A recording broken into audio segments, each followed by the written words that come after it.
సాయి దుర్గ తేజ్. ఎక్కువసేపు మాట్లాడినండి, బట్ నాకు ఫస్ట్ నుంచి నాకు సపోర్ట్ చేస్తున్న ఫ్యాన్స్ అందరికీ, మెగా ఫ్యాన్స్ అందరికీ, అదర్ హీరో ఫ్యాన్స్ అందరికీ నాకు ఒక చిన్న రిక్వెస్ట్ అండి. మీరందరూ మీ గుండెల మీద చేసుకుని నాకు ఒక మాట ఇవ్వాలి.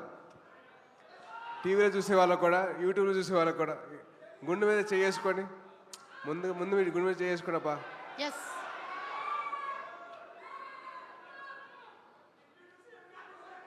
నేను ప్రమాణం చేసి ఒక మాట చెప్పాలి మీరు. సో గుండెల మీద చేసుకోండి అందరూ. నాకు నాతో పాటు మీరు చెప్పండి.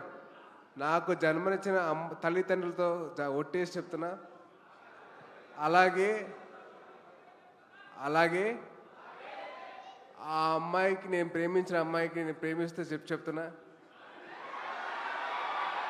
లేరా? అదే ఆ అమ్మాయే ఉంది కదా. సో ఆ అమ్మాయి మీద ఒట్టేసి చెప్తున్నా, నేను బైక్ నడిపినప్పుడు హెల్మెట్ ధరిస్తాను. ఆ హెల్మెట్ వేసుకోవడం వల్లే నేను ఇవాళ బతుకున్నాను.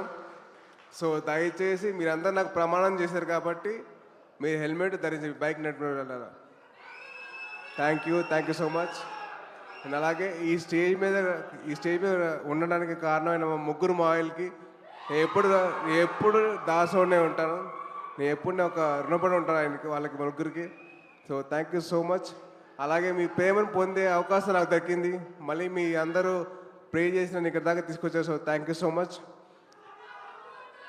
అలాగే మా చరణ్, మీ చరణ్, మనందరి చరణ్ ఈ ఫంక్షన్కి వచ్చి నన్ను బ్లెస్ చేసేందుకు చాలా చాలా థ్యాంక్స్. అది పైగా Jan 10th తన సినిమా రిలీజ్ అవుతుంది. అయినా సరే నా కోసం వచ్చాడంటే thank you so much Charan. Love you. And అలాగే నా కోసం నా ఫస్ట్ సినిమా నుంచి వచ్చిన ప్రొడ్యూసర్లు కానివ్వండి, డైరెక్టర్స్ కానివ్వండి, వాళ్ళందరికీ థ్యాంక్ యూ సో మచ్ అండి. So thank you so much. So mega ఫ్యాన్స్కి మీ సపోర్ట్ ఎల్లప్పుడూ ఇలాగే ఉండాలి, మీ ప్రేమ ఎలాగే నేను పొందాలి. సో పొందాలంటే మీరు అందరూ బైక్ నడిపినప్పుడు ఏం వేసుకుంటారు? Thank you so much. Jai Hind. Love you all. Thank you so much. So see you all soon with the teaser of అమ్మా. ఐ లవ్ యూ అమ్మా. థ్యాంక్ యూ అండి. Thank you so much. Cinema గురించి ఇంకా చాలా చెప్పచ్చు, బట్ ఇప్పుడే కాదు, time వచ్చి మళ్ళీ కలుద్దాం. థ్యాంక్ యూ అండి.